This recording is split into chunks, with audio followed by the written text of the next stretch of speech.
বিশ্বনবী সাল্লাল্লাহু আলাইহি ওয়াসাল্লাম বললেন, যদি কোনো ব্যক্তি কোরআনুল কারীমের জন্য 1 ঘন্টা সময় ব্যয় করে, আল্লাহ তাআলা তার আমল নামায় 500 রাকাত নফল নামাজের সওয়াব দান করে দেয়। জোরে পড়ি সুবহানাল্লাহ।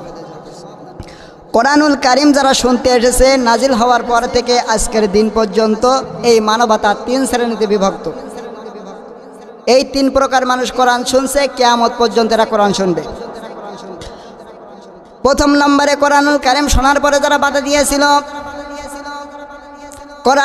কোরআনুল কারীম জানিয়েছে কারা এরা। ওয়াকালাল্লাযীনা কাফারু লা তাসমাউ লিহাযাল কুরআন ওয়ালগাউ ফীহি লাআল্লাকুম তাগলিবুন। সূরা হামিম সাজদা 24 নম্বর পারা 18 নম্বর সাফা 10 নম্বর লাইনে 4 নম্বর রুকু 26 নম্বর আয়াত। এটা তাফসিরে ইবনে কাসির, তাফসিরে বাইজাবি, তাফসিরে মুরিন, তাফসিরে মারিফুল কোরআন, তাফসিরে মাজহারি, তাফসিরে কুরতুবি, 1টা 2টা না 10টার মতন তাফসির আমি দেখেছি। সব মুফাসসির কেরাম এই আয়াতের ব্যাপারে একই বক্তব্য দিয়েছে। আল্লাহ তাআলা রাব্বুল আলামিন বলেন, দুনিয়ার কাফেররা ওরা বুঝেছিল গান বাজনা থিয়েটার সব চলবে, কোনো বাধা নেই। যেখানে কোরআনের মাহফিল তৈরি হবে ওইখানে তাদের বাধা দেওয়ার জন্য চরিত্র তৈরি হয়ে যাবে। সেই সময় আবু জেহেল কাফের ছিল, আমরা বুঝেছি, কিন্তু এখনও অনেক লোক আবু জেহেলকে ছাড়িয়ে গেছে। বিশ্বনবী যখন এই কোরআন আবু বকরের সামনে তেলাওয়াত করলেন তখন তার ঈমান বেড়ে গেল, আর যখন একই কোরআন আবু জেহেলের সামনে তেলাওয়াত করলেন তার শয়তানি বেড়ে গেল। এখানে যদি কোনো আবু বকর আসে তার ঈমান বাড়বে, আর যদি কোনো আবু জেহেল আসে ওর শয়তানি বেড়ে যাবে।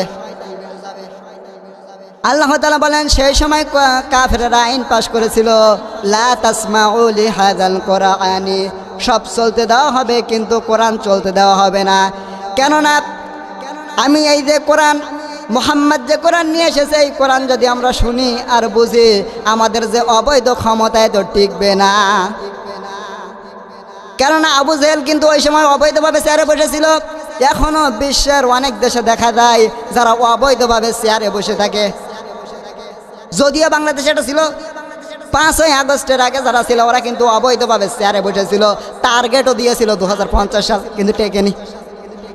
আল্লাহ তাআলা বলেন, ওয়ালগাউ ফীহি লাআল্লাকুম তাগলিবুন, তাদের ইচ্ছা ছিল যে তারা টিকে থাকবে। এখনও যারা কোরআনুল কারীমের মাহফিলে বাধা দেয় তারা খালি ক্ষমতায় টিকে থাকার জন্য বাধা দেয়।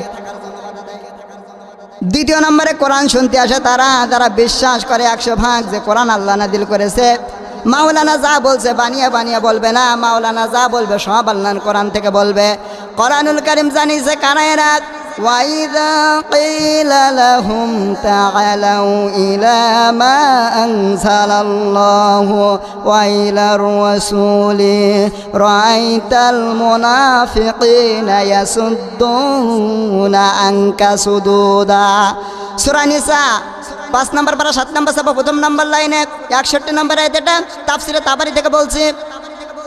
আল্লাহ তাআলা বলেন, ওয়া মানে এবং, ইজা মানে যখন, ইলা মানে বলা হয়, তাআল মানে আসো, ইলা মানে দিকে, মা মানে যা, আনজালাল্লাহু যেটা নাযিল করা হয়েছে তোমাদের মহাবিশ্বের প্রতিপালকের পক্ষ থেকে, ওয়া ইলার রাসূলি রাসূলের আদর্শের দিকে, রাআইতাল মুনাফিকিনা, হে নবী দেখবেন যারা মুনাফিক তাদের মনের ভিতরে গুড় আছে, ভীতি আছে। যারা বিশ্বাস করবে 100 ভাগ যে কোরআন আল্লাহ নাযিল করেছে, কিন্তু যখন দেখবে ওটা তাদের জীবনের সাথে মিলবে না, তখন ওই লোকগুলো আস্তে করে পিছন দিক ফিরে কেটে পড়বে। আমার মনে হয় বাংলাদেশে এই প্রকার মানুষ বেশি, যারা বিশ্বাস করে 100 ভাগ যে কোরআন আল্লাহ নাযিল করেছে। মাওলানা যা বলছে সব বানিয়ে বানিয়ে বলছে না, মাওলানা যা বলছে সব আল্লাহর কোরআন থেকে বলছে। যখন দেখে এগুলো তো আমাদের জীবনের সাথে মেলে না, কারণ আমি যে রাজনীতি করি এর সাথে কোরআনের আয়াতের মিল নেই, আমি যে অর্থনীতি করি এর সাথে কোরআনের আয়াতের মিল নেই, আমি যে সমাজনীতি করি কোরআনের আয়াতের সাথে মিল নেই, আমি যে সুদ খাই কোরআনের আয়াতের সাথে মিল নেই, আমি যে ঘুষ খাই কোরআনের আয়াতের সাথে মিল নেই, আমার বউ চালে বেপরদায় কোরআনের আয়াতের সাথে মিল নেই, তখন ওই মানুষগুলো আস্তে করে পিছন দিক ফিরে কেটে পড়ে। ওগুলো টাটকা নির্ভেজাল মুনাফিক। আল্লাহ তাআলা রাব্বুল আলামিন বলেন, 3 নম্বরে কোরআন শুনতে আসে তারা যারা মুমিন। আল্লাহ তাআলা বলে ইন্নামাল মুমিনুনাল্লাযীনা ইযা যুকিরাল্লাহু ওয়াজিলাত কুলুবুহুম ওয়া ইযা তুলিয়াত আলাইহিম আয়াতুহু যাদাতুহুম ঈমানা ওয়া আলা রাব্বিহিম ইয়াতাওয়াক্কালুন। জোরে পড়েন আল্লাহু আকবার।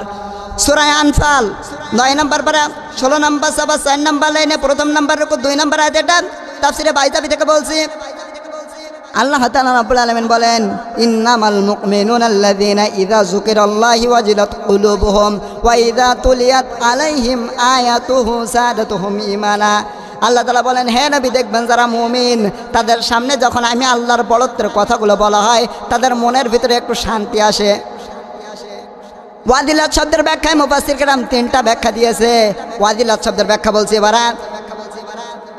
আল্লাহ তাআলা রাব্বুল আলামিন বলেন যারা মুমিন বাম স্থানের 2 আঙ্গুল নিচে একটা গোশতের টুকরা আছে যার নাম আরবিতে কলব। আল্লাহ নবী বলে যদি কোনো ব্যক্তি আল্লাহ তাআলার বড়ত্বের কথাগুলো শোনে তখন তাদের ওই কলব ওই গোশতটুকু কেঁপে কেঁপে ওঠে, তাহলে ওই লোকটা 1 নম্বরে ঈমানদার। দ্বিতীয় নম্বরে আল্লাহ নবী বলেন এটা যদি না হয় দ্বিতীয় নম্বরে তাদের গায়ের পশমগুলো খাড়া দিয়ে দিয়ে উঠবে।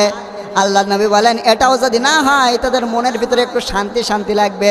এই 3টার ভিতরে যদি একটাও না হয় ওই মানুষগুলো কোরআনের মাহফিলে আসলে কি হবে, ওটার ঈমান নেই, ওটা হচ্ছে বেঈমান।